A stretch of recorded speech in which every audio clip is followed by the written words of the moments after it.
to hasten the reappearance of our 12th Imam. Sallu ala Muhammad wa ala Muhammad.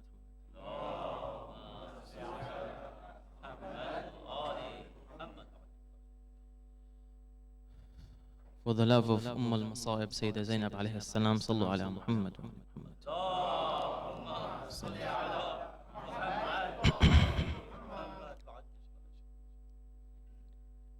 أعوذ بالله من الشيطان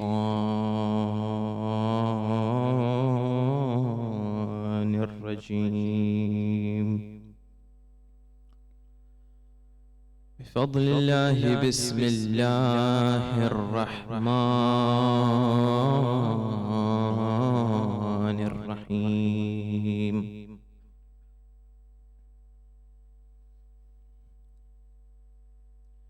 لا حول ولا قوة إلا بالله العلي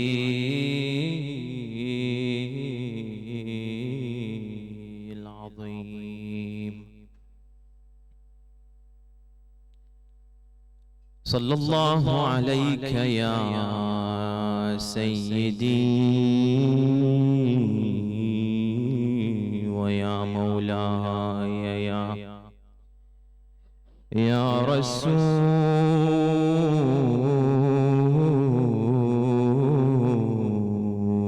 الله، وعلى آل بيتك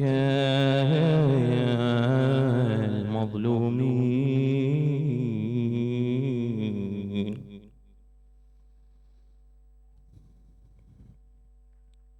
لعن الله الظالمين لكم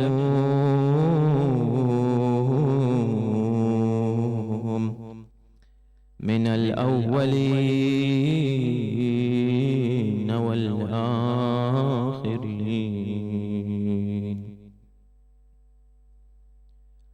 صلى الله عليك يا سيدي ويا مولاي يا الله. صلى الله عليك يا ابن رسول الله. ما خاب من تمسك بكم وأمن التجأ إليكم سعادتي. فيا ليتنا كنا معكم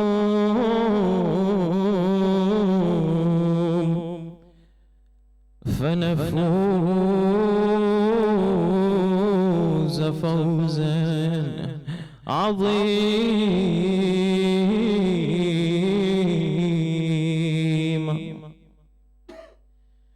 السلام عليك يا أبا عبد الله، وعلى الأرواح التي حلت بفنائك. عليكم مني سلام الله أبدا ما بقيت وبقي الليل والنهار، ولا جعله الله آخر العهد مني لزيارتكم.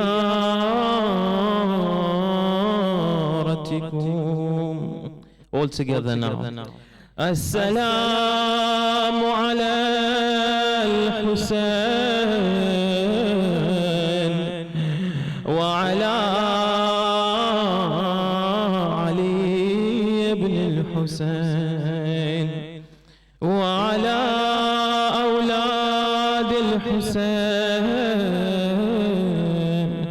وعلى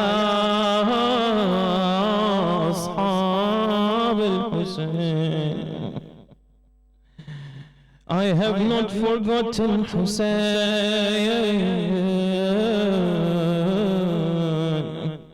when he stood addressing them on the battlefield of Karbala.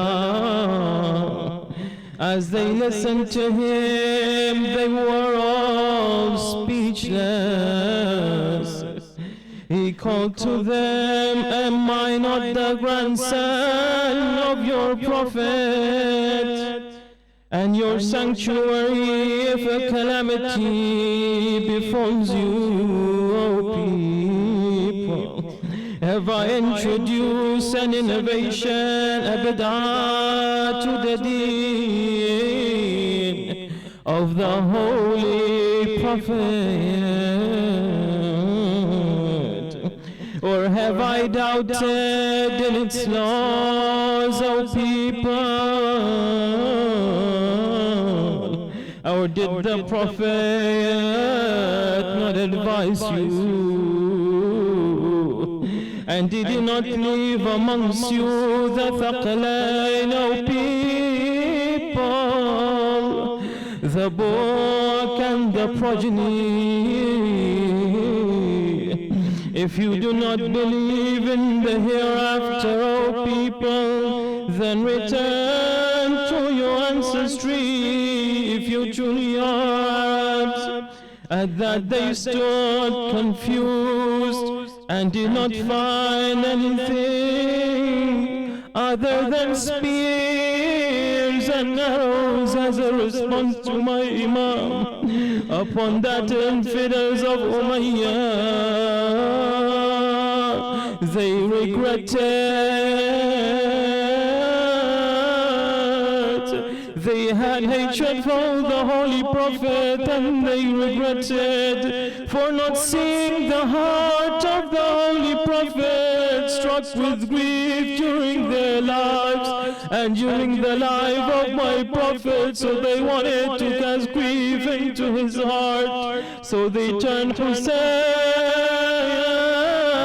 into a mihrab of their swords. The only salat that they knew was the salat of swords and war.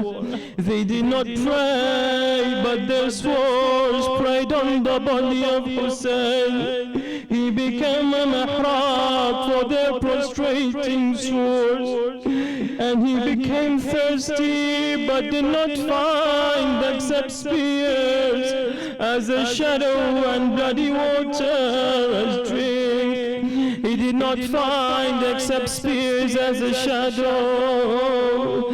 Thirsty he was as his heart was melted with a thirst that would melt a solid rock. I feel sorry for seeing your body on the plains of Karbala, with your blood being the cloth, with your forehead covered in dust, O my Imam. And that is what the eye of every monolith saw, and every eye, it wishes to be that dirt on your body. I feel sorrow for seeing your head raised above the spears, O my Imam, covering the spear with its divine light, reciting the verses of the Holy Quran from the top of the spear. And they raised it again, just like they raised the Holy Quran on the spears. The body of Hussein for 3 days remained laying on the ground, though he was the honor of the Muslims. And around all of him, and around him were scattered all of the bodies of the companions and family. Bodies they were, because they did not have any clan to come for them. No clan, no supporter, as Zainab remains lamenting, as her tears fell like blood over her cheeks, Rawayla. And she cried from her agony with two things. What were they? Oh, Sayyidah Zainab. When one cries, she says, Oh Ali, oh you who are buried in Al-Ghaliyin al-Najab. And with the other cry, she says, Oh lions of Bani Hashim, come, oh our family, and bury Hussein. And look at what is to be done to us after your death. Inna lillahi wa inna ilayhi raji'un. وسيعلم الذين ظلموا آل بيت محمد أي منقلب ينقلبون والعاقبة للمتقين. قال الله عز وجل في محكم كتابه العزيز بسم الله الرحمن الرحيم ولما جاء موسى لميقاتنا كلمه ربه قال ربي أرني أنظر إليك قال لن تراني ولكن انظر إلى الجبل فإن استقر مكانه فسوف تراني فلما تجلى ربه للجبل جعله دكا وخر موسى صاعقا فلما أفاق قال سبحانك تبت إليك وأنا أول المؤمنين. To hasten the reappearance of our 12th Imam sallallahu ala Muhammad wa ala Muhammad.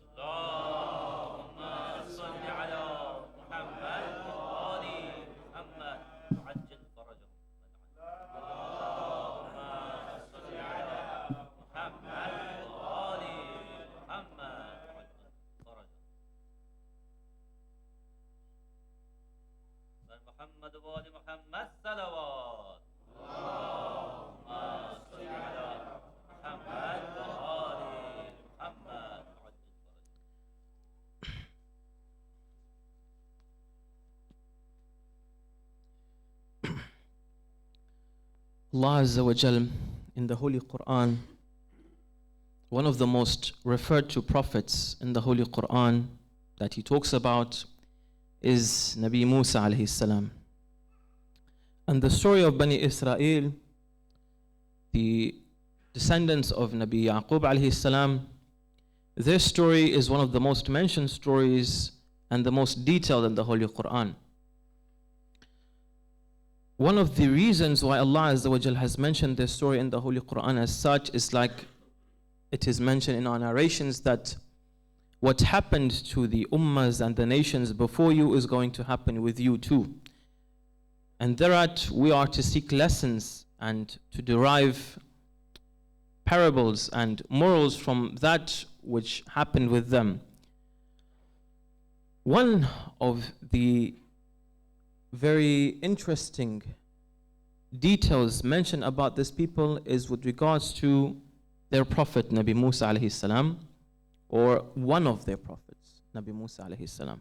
According to some narrations, Bani Israel, over 70,000 or approximately 70,000 prophets were sent to them. According to some narrations, they would kill between the morning and night 40. They would kill 40 prophets every day. This was Bani Israel. Now, I have mentioned this verse from the Holy Quran because of the fact that it is related with my topic that I want to talk about today, which is derived from the sentence or the phrase in Ziyarat Warith, in which we say, Assalamu alayka ya waritha Musa kalimillah. That is to say, peace be upon you, O inheritor of Musa, one to whom Allah Azza wa Jal spoke. In order to see what Imam al-Hussein alayhi salam inherited from Nabi Musa alayhi salam, we have to look at a source of history that informs us concerning Nabi Musa alayhi salam, concerning his life. And there is no better authority than the Holy Quran, because of the fact that a lot of the information that we have concerning our prophets now has been distorted. Even the history of the Holy Prophet Muhammad sallallahu alaihi wasallam himself. Allahumma salli ala Muhammad wa ala Muhammad. A lot of details have been fabricated, a lot of truths have been hidden. So what about Nabi Musa alayhi salam, one concerning whom Allah Azza wa Jal says that his people, they would change, they kept on continuing to change his book, the book of Torah. So the Holy Quran is maybe the most authentic source. So we will focus on the Holy Quran. So first of all, we have to know who this person is, and then we have to see what has the Imam alayhi salam inherited from him. So to talk about Nabi Musa alayhi salam, first of all of us know that Nabi Musa alayhi salam was one of the Ulul Azm prophet, that is to say one of the 5 grand prophets. He was the 3rd grand prophet, and according to history, he was sent to Bani Israel between 1300 BC to 1500 BC. According to some narrations, there is a space of approximately 500 years between him and Nabi Ibrahim alayhi salam. So he is Musa bin Imran, bin Qahath, bin Lawi, bin Yaqub, bin Ishaq, then bin Ibrahim alayhi salam. Now these prophets, all of them, for example, Nabi Yaqub alayhi salam, it is said that he aged approximately over 100, 130. Nabi Yusuf alayhi salam was the same. And Nabi Ibrahim alayhi salam, when he received Nabi Ismail alayhi salam, he was either in his 90s or over when he received that glad tidings. So 500 is an okay number. With regards to Nabi Musa alayhi salam, we find that he is called Al-Kalim, that is to say, he to whom Allah Azza wa Jal spoke. But before mentioning the details concerning Kalim, I would like to focus on the first part, that is to say, Waritha Musa, what Imam Hussein alayhi salam received and inherited from this prophet. Nabi Musa alayhi salam, his name is either, according to some accounts, his name in the Coptic language of Egypt. According to other narrations or other accounts, it is said that his name is Musa or Musha in Hebrew. It is actually a compound name. Musha is a compound name, Musha. Mu means water, like it is in the Arabic language. We say ma in the Arabic language. She, it is a word that means tree. And at that, what is meant that Musa alayhi salam is one who was found by the tree near the water. And this is where Asya alayhi salam, the adopted mother of Musa alayhi salam, or according to some accounts, some of her servants, they found Nabi Musa alayhi salam and he was adopted by her.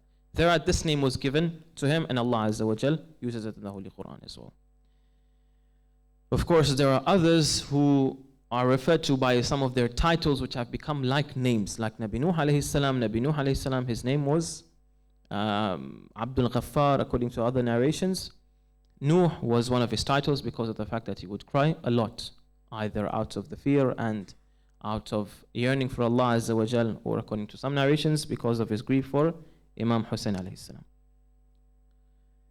Nabi Musa alayhi salam, he, in the verse that I mentioned, if we want to now directly dive into the topic, our time is short, to see what he had that Imam al-Hussein alayhi salam inherited.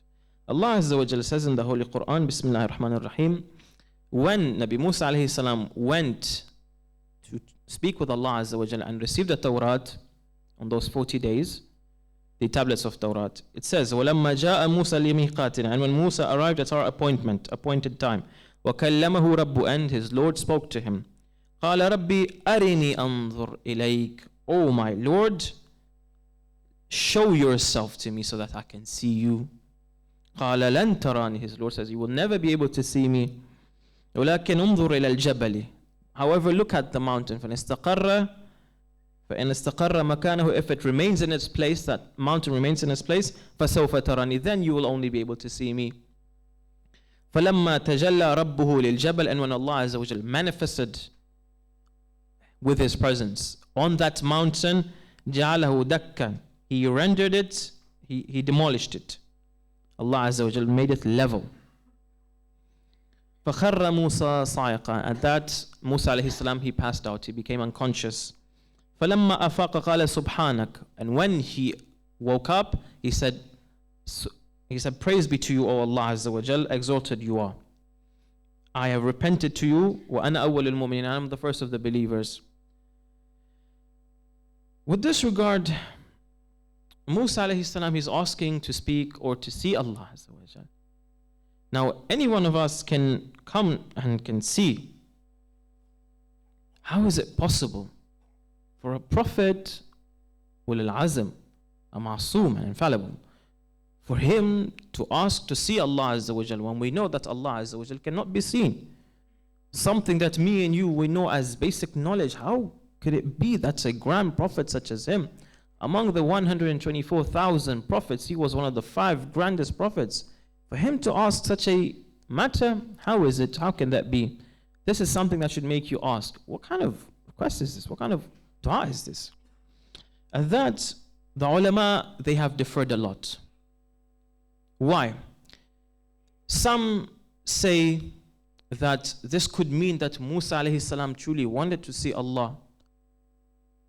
However, others respond, saying that this is not probable, this is not possible, this is not comprehensible. Why? Because of the fact that Musa alayhi salam was one of the grandest prophets, like I mentioned. He had all of this knowledge. How is it possible for him to ask Allah, who is not bounded neither by time nor space, to become bounded by these two, to become limited? That's impossible. For Allah Azza wa Jalla, it's impossible. He does not have a place nor time. When sometimes you may think that, oh, where is Allah Azza wa Jalla? Something especially youth may ask in the beginning. Where is Allah Azza wa Jalla? Is he on top of the throne? Why does he have a throne? Is he over there? Okay, Allah Azza wa Jalla, he responded to my dua today. That means that he has time as well. No. This is related to our world. This is related to the human intellect and the human aql, how it is made, because of the fact that in this world we cannot think except with these two limits. You can't think, it's impossible. That's how we've been made over here in this world. Everything has to come in the framework of time and space. What about Allah Azza wa Jal? Is it possible? No, it's not possible. Then this must have another meaning. Before mentioning the second meaning, I would like to mention a piece of evidence that the people who had the first view, what they say. A piece of evidence from the Holy Quran that they have misunderstood. With this regard, Allah Azza wa Jal says about Bani Israel, وَإِذْ قُلْتُمْ يَا مُوسَى, when you said, O Musa, لَن نُؤْمِنَ لَكَ, we will not believe in you حَتَّى نَرَى اللَّهَ جَهَرًا, until we see Allah Azza wa Jal openly, clearly, before our eyes. We want to see Him. فَأَخَذَتْهُمُ الصَّاعِقَةُ وَأَنْتُمْ تَنْظُرُونَ, and so a thunderbolt took them while you were looking on. So, if Bani Israel asked, those people who had the first opinion, they believed that Nabi Musa alayhi salam also wanted the same thing. And they were taken by a thunderbolt, sa'iqa or sa'iqa, and Nabi Musa alayhi salam also fell unconscious, sa'iqa. This is actually a misunderstanding. Why? Because I mentioned an infallible cannot think as such. What is the answer, Mawlana? Allah Azza wa Jal was asked by Nabi Musa alayhi salam another kind of view. The view that Nabi Musa alayhi salam wanted in this, and that Imam Hussein alayhi salam inherited, is spiritual vision of being able to see Imam al-Hussein alayhi salam. He wanted to reach that high level of itmi'nan, that high level of yaqeen. What kind of level of yaqeen? Amir al-Mu'mineen alayhi salam says, Allahumma salli ala Muhammad. In a narration, when a Jewish rabbi, he comes to Amir al-Mu'mineen alayhi salam and he asks him, Ya Amir al-Mu'mineen, hal ra'ayta rabbaka hina abadtahu? O Amir al-Mu'mineen, O Commander of the Faithful, have you seen your Lord when you go worship Him? Amir al-Mu'mineen alayhi salam says, Waylak, woe unto you. Ma kuntu a'budu rabban lam arah. I would never worship a Lord whom I don't see. What does he say? Wa kayfa wajadtahu? Wa kayfa ra'aytahu? How did you see Him? He says, Waylak, la tudrikuhu al-uyun fi mushahadati al-absar. Eyes cannot perceive Him when you look by your eyes, when you watch. However, وَلَكِنْ رَأَتْهُ الْقُلُوبُ بِحَقَائِقِ الْإِيمَانِ.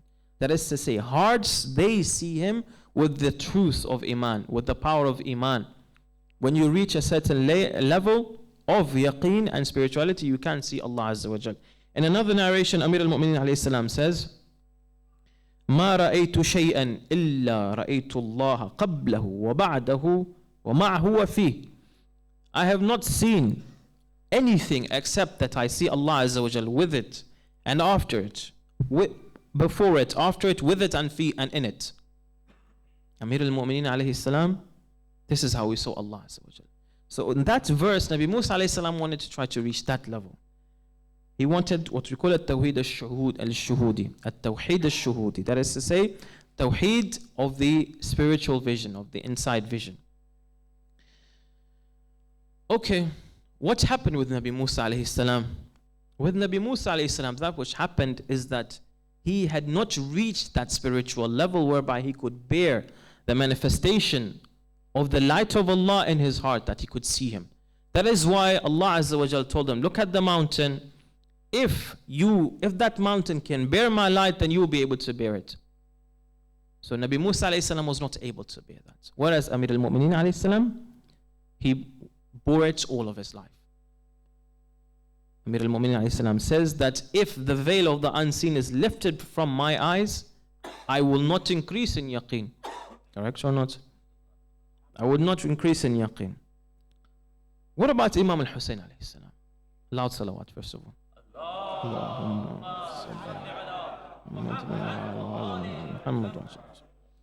Our Imam alayhi salam in Dua Arafah, in that dua that he recited in Arafah before Karbala, he says, Bismillah ar-Rahman ar-Rahim, Ilahi, taraddudi fil athar yujibu bu'ad al-mazar. Oh my God, my hesitation in following your traces has resulted in unlikely visitation, me not being able to visit you. This is out of the humbleness and modesty of the Imam. فَاجْمَعْنِي عَلَيْكَ بِحِذْمَةٍ تُوصِلُنِي إِلَيْكَ. So please, O Allah, I'll recite the English, so that please let me join you in your service, in a service that takes me to you. How can you be? كيف يستدل عليك بما هو في وجوده مفتقر إليك. How can you be figured out by that thing which in its existence relies on you? Can anything other than you hold a kind of manifestation that you lack, and thus it may be as an appearance for you? Or can anything be more clear than you, that you would need that thing to make you, to show your clarity, or for it to show you?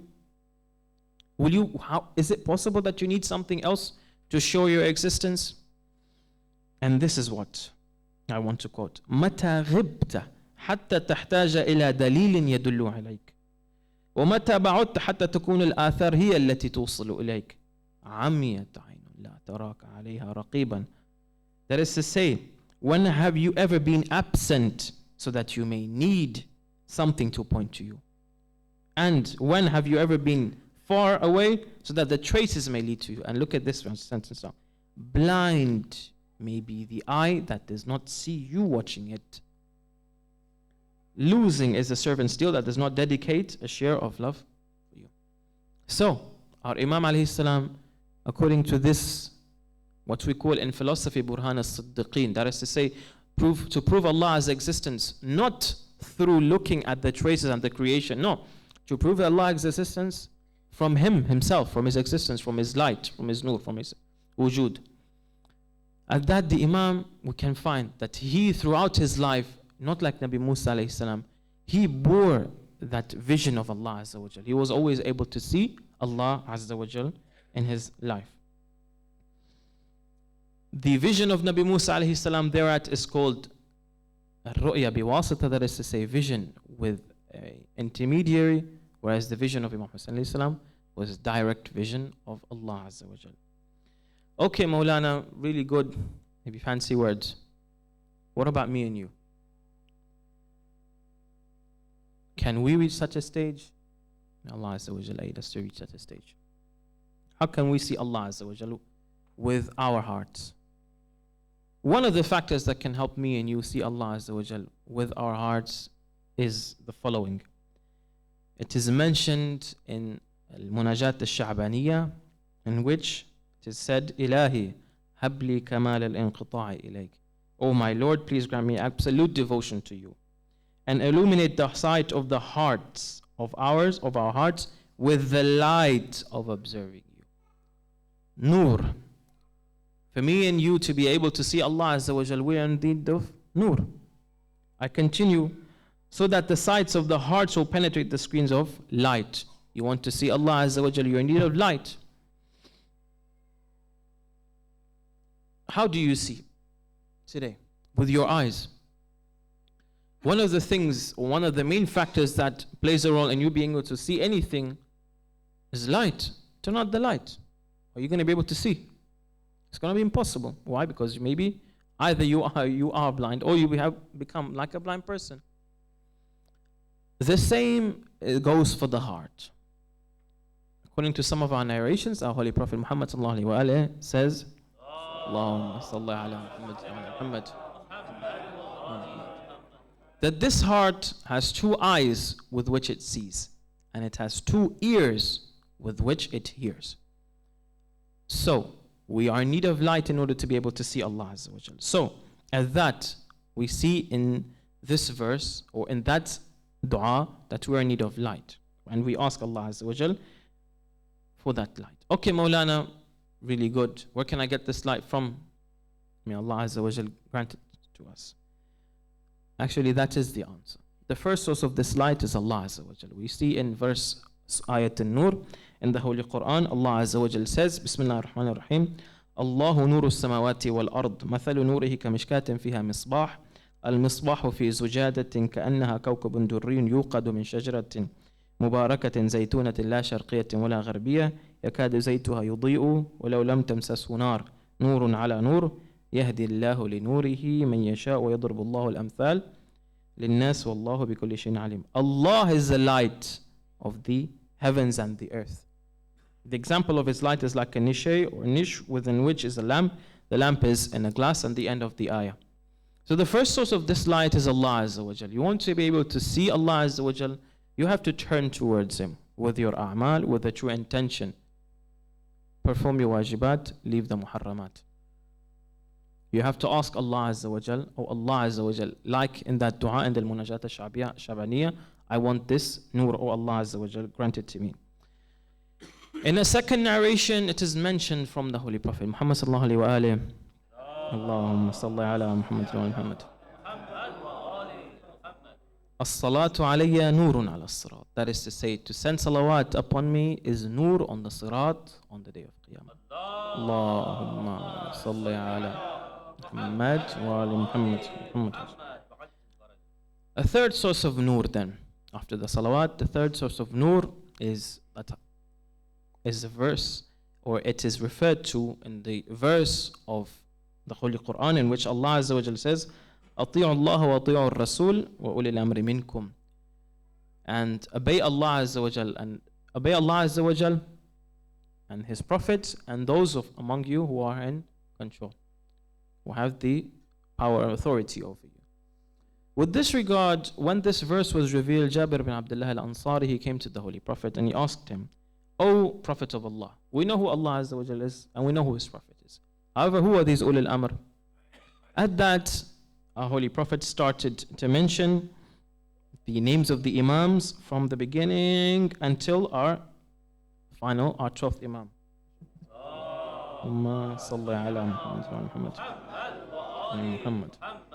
At that, I would like to quote this part. The Holy Prophet says, ذَلِكَ الَّذِي يَفْتَحُ اللَّهُ تَعَالَى ذِكْرَهُ عَلَى يَدَيْهِ مَشَارِقَ الْأَرْضِ وَمَغَارِبَهَا. That is to say, that is the person for whom, or by whose hands whom Allah Azza wa Jalla is going to conquer the east and the west. ذَلِكَ الَّذِي يَغِيبُ عَنْ شِيعَتِهِ وَأَوْلِيَائِهِ غَيْبَةً. That is the person who is going to go into an occultation and he's going to be hidden from his Shias. In a غيبة لا يثبت فيها على القول بإمامته إلا. That is to say, no one is going to remain believing in his imamat except the following. إلا من امتحن الله قلبه للإيمان. That is to say, except a person whom Allah Azza wa Jal has tested his heart for iman. This may have some other meaning. Or, according to some interpretations, it may also mean that we today, alhamdulillah, we believe in the imamat of our 12th Imam. So maybe that time for his reappearance may not have come, because the belief in the imamat will reach to such a really hard situation. Shias will become in such a hard and difficult position to the extent that they will become filled with doubt, even about the imamat, due to that which they will see. What do I want to quote over here?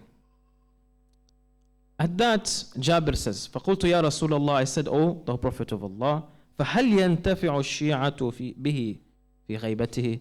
will the Shias benefit from him during his ghaibah? The Holy Prophet says, Ay wallah, Ay walladhi ba'athani bin nubuwati innahum yantafi'una bihi. I swear by he who has sent me as a prophet, yes, they will benefit from him. وَيَسْتَضِئُونَ, and they will seek light بِنُورِ وِلَايَتِهِ, with the light of his wilayah. فِي غَيْبَتِهِ كَانْتِفَاعِ النَّاسِ بِالشَّمْسِ. So people will benefit and they will see, they will be able to see clearly through the nur of his wilayah. So our 12th Imam, Ajallahu Ta'ala Farajahu Sharif, Allahumma salli ala Muhammad wa ala Muhammad. He is one of the sources of this nur. So I've mentioned there are 3. The first one is Allah Azza wa Jal himself. We can turn to him with our du'as, with al-munajat al-sha'baniyah and others to seek that light from Allah. The second source is the Holy Prophet and the Ahlul Bayt alayhimus salam, especially with the salawat. Allahumma salli ala Muhammad wa ala Muhammad. Thirdly, we have our 12th Imam especially. Our 12th Imam, whom we have to always remember in our salawat, in our a'mal, that he is alive. Unfortunately, we, especially in the West, we live a very schizophrenic life. Excuse me for using that term, we Shias. We believe that the Imam is alive, but turn towards ourselves. Does anyone actually live in a way that we truly practically believe that the Imam is alive? When do you even send salam to the Imam? Do you get up and say salam to him? Do you do an amal as-salih for your Imam?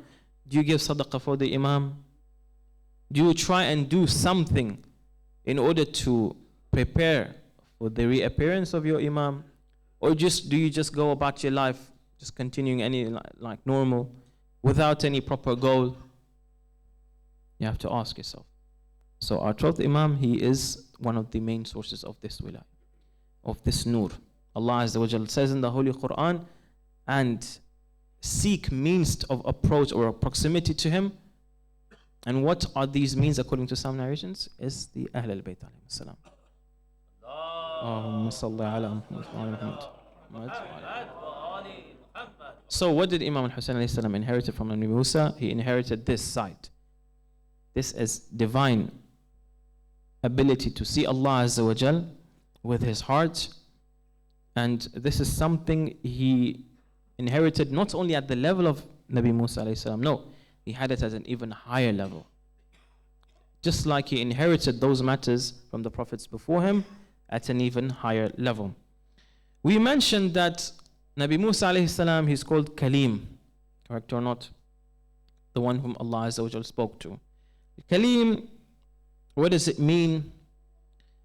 Or what is the meaning of the speech of Allah Azza wa Jal? The meaning of the speech of Allah Azza wa Jal is that Allah Azza wa Jal, he created letters systemized in a certain order with a voice, with a certain sound. He created them in that tree. Allah Azza wa Jal did not speak by himself, because speech is a creation. The Holy Quran itself is a creation. So Allah Azza wa Jal does not speak in that way, because that would make him material. He does not have a throat, he does not have lips like some of the Asha'ira, they can make Allah Azza wa Jal out to be. So Allah Azza wa Jal, when he created that voice, he created it in that tree, in that burning tree, that he would speak to Nabi Musa alayhi salam. That is what the speech of Allah Azza wa Jal means. Allah says in the Holy Quran, but when he came to it, فَلَمَّا أَتَاهَا نُودِيَ مِنْ شَاطِئِ الْوَادِ الْأَيْمَنِ فِي الْبُقْعَةِ الْمُبَارَكَةِ مِنَ الشَّجَرَةِ. But when he came to him, he was called from the right side of the valley in a blessed spot from the tree, Ya Musa and Ya Musa, O Musa, inni ana Allahu Rabbul Alameen. Truly I am Allah Azza wa Jal, the Lord of the worlds. So, with regards to Nabi Musa alayhi salam, we come to find that Allah Azza wa Jal, he was one who spoke to Nabi Musa alayhi salam, and Imam Hussein alayhi salam, thereat, what he inherited from Nabi Musa, one of the matters that he inherited was that matter. That is to say, the matter of divine vision of Allah Azza wa Jal. So when I say, Assalamu alayka ya waritha Musa, Kalimillah, what does that mean? It means that I have to be looking at that meaning and seeking this light from Allah Azza wa Jal in order for me to be able to see Him with that divine light, with this grace. Light taken from those sources that I mentioned and all other sources that Allah Azza wa Jal has put before us. What happens when I can see Allah Azza wa Jal? This is an important question. When you have light in your soul and when you are able to see Allah Azza wa Jal according to that level of nur that you have, you will slowly come to perceive the qualities, the names of Allah Azza wa Jal, the attributes, how they are manifested, and at the same time you will also be able to see Allah Azza wa Jal with a spiritual vision. You will be able to connect to Allah Azza wa Jal more. You'll be able to feel that if I do such and such thing, Allah Azza wa Jal is happy with it. You will also, all of a sudden, your heart will awake. It will become awake. You'll be able to feel that, what is called, referred to al-basira, the spiritual insight. You will come to know that for me to do such and such thing, Allah Azza wa Jal is happy with that. You will be able to see some of the secrets of this world. You'll be able to come and see how much nur, for example, Fulan al-Fulan has, or Fulan al-Fulan, what is his state. This is something that we can see when we achieve that level. And when, after going through this level, when we have that nur in ourselves, when we have it in our heart, we will also come to know the powers of the soul, the innate capabilities of the soul. Allah Azza wa Jalla says in the Holy Quran, when the Prophet is asked about the soul, he says, the soul is from a command from Allah Azza wa Jalla. It is a command from Allah Azza wa Jalla, meaning that when you do something, for instance, when, let's say, for example, a painter paints a painting. Let's say he's not a very good painter. That thing which he paints, it will have some of his qualities. How, Maulana? Why? If he's not a good painter, he's not going to be able to paint out something good. Correct or not? Let's say, for example, he is a professional painter, an artist. How is his painting going to be? It's going to be really good. It's going to be something. Correct? Allah Azza wa Jalla, when He created the soul, all of the attributes and qualities of Allah Azza wa Jalla, they were imprinted into the soul. And a lot of the capabilities, according to a mumkin, that is to say, a possible existence, a creation, a creature of Allah, not the main existence or the wajib existence, which is the existence of Allah Azza wa Jalla. That which we can have according to our level as created creatures is extremely high. So when you have that nur, slowly you'll be able to reach that levels to perceive what you can do. That when you can perceive what you can do, slowly, this is the important part. You will come to understand the power of Allah and your weakness. Our Imam Ali alayhi salam says, Allahumma salli ala Muhammad wa Muhammad. Man arifa nafsahu faqad arifa rabbah. He who knows himself knows Allah Azza wa Jalla, knows his Lord. So at that, when we recite that verse from Ziyarat Warith, we should be looking towards this meaning. May Allah Azza wa Jalla help us and guide us and grant us that nur so that we may be able to see Him. Ameen. Ameen. One of the times that a human being can perceive that nur is after that death. Is when a human being passes away.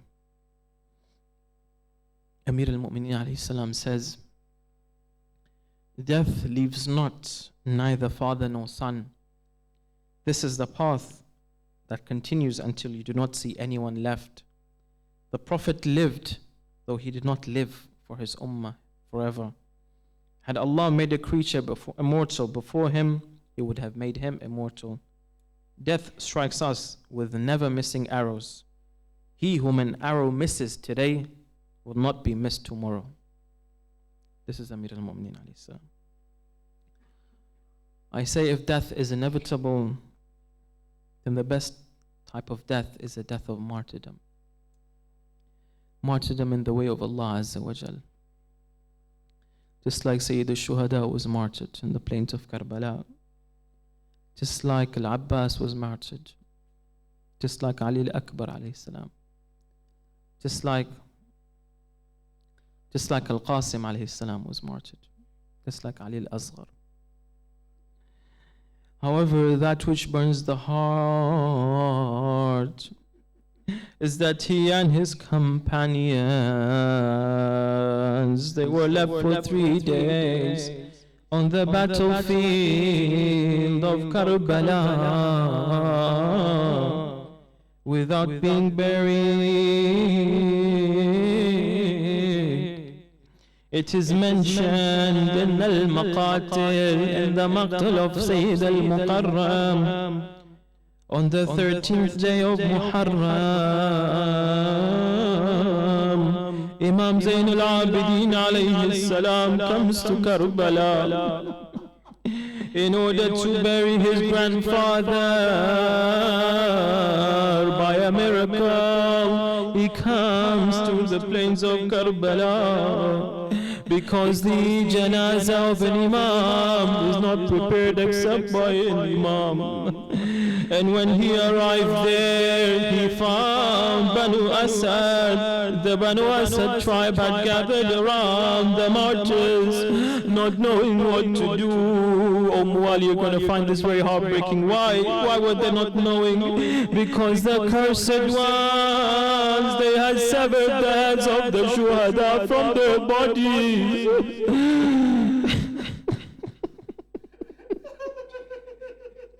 Upon that, the Imam Zain al-Abidin alayhi salam, he informs them of their names, and he informs them who the Hashimis were. Upon hearing who these people were, they started to weep and cry. Imam Zain al-Abidin alayhi salam, he walks a little bit until he reaches the pure body of Sayyid al-Shuhada. And his voice, it was filled with grief. He wept for what happened to his father. He comes to Imam Hussein. He puts his hands under the back of Imam Hussein and embraces him. He kisses his neck. He says, in the name of Allah, by Allah, in the way of Allah, and by the religion of the Prophet of Allah. At that, Imam Hussein alayhi salam, as he lied, Imam al-Sajjad alayhi salam, he put his cheek on the neck of Abi Abdullah al-Hussein alayhi salam, and he tells him, alayka minni salam, ya ibn Rasulillah, wa rahmatullahi wa barakatuh. Some accounts say that Imam al-Sajjad alayhi salam, before covering the grave,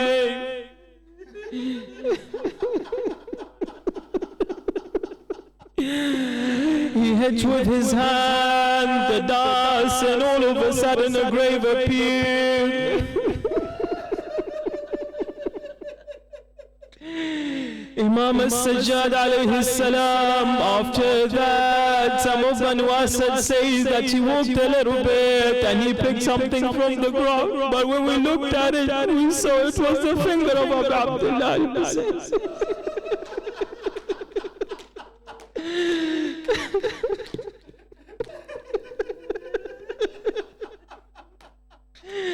I say, oh my Imam, oh he who dug the grave of Hussein, make it wider, and when you lower him, do not shake the body, because he is all cut and his bones are broken.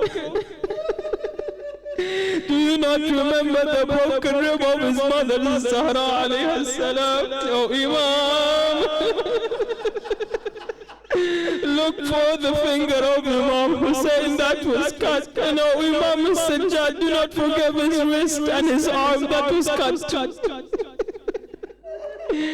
I ask you, O Merali, do you know what is in the grave of Imam Hussein alayhi salam? When you go to Karbala, don't ask for material things. Do you know what situation is there? With your mind, go inside the Rawdah of my Imam with me. Go inside the Darih and then go in the grave, and what do you see? In it is the body of Abu Abdullah al-Hussein. It is amputated, the head. And on his chest you find the body of Ali al-Asghar alayhi salam, sleeping on the chest of his father. With the heads of Imam Hussein and Ali al-Asghar looking at their bodies.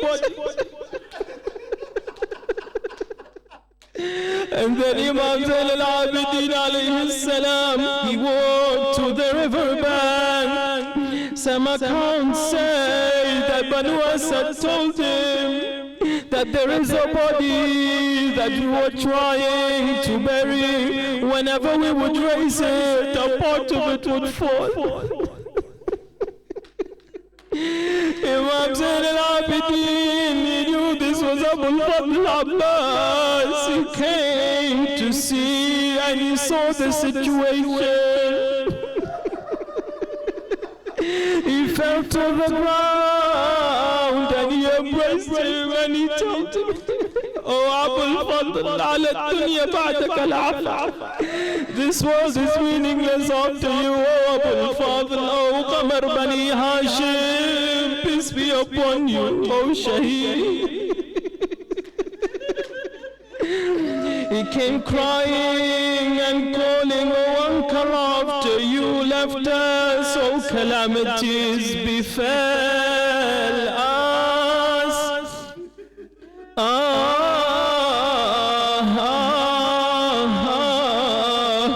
He sees his uncle cut into pieces and drowned in his own blood.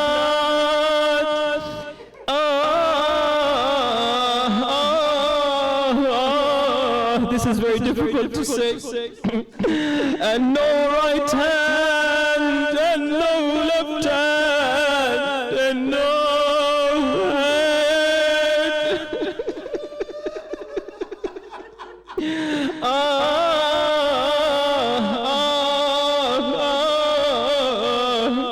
Imam al-Sajjad alayhi salam, he fell on the ground, smelling and kissing his neck.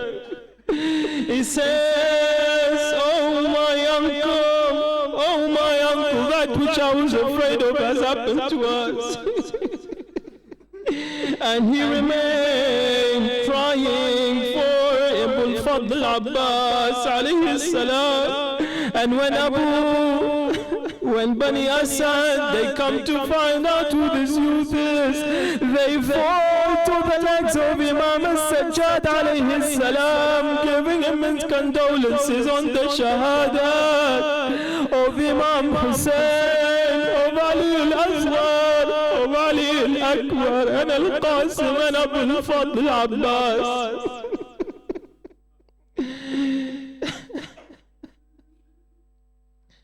I cry for them with tears that will never end, for eternity, and even at that I will not be deterred. Oh, he who blames me, how can I stop doing that? I take a vow if they come back to life, I will plant the road to Karbala with fragrant flowers. I will pave the way to Karbala with fragrant flowers. Inna lillah wa inna ilayhi raji'un. وسيعلم الذين ظلموا أي منقلب ينقلبون. والعاقبة للمتقين. Let us recite dua al-hujjah all together. اللهم صل على محمد وآل محمد.